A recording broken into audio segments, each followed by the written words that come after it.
రాష్ట్రంలో 2 జాతీయ రహదారుల విస్తరణకు కేంద్ర కేబినెట్ ఆమోదం తెలిపింది.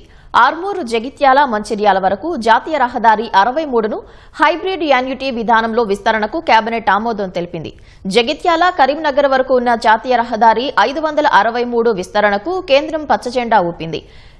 బీఓటీ పద్దతిలో జాతీయ రహదారి నిర్మాణం చేపట్టాలని కేంద్ర మంత్రివర్గం నిర్ణయించింది. 2 జాతీయ రహదారులను 4 వరుసలుగా విస్తరించేందుకు ఆమోద ముద్ర వేసింది.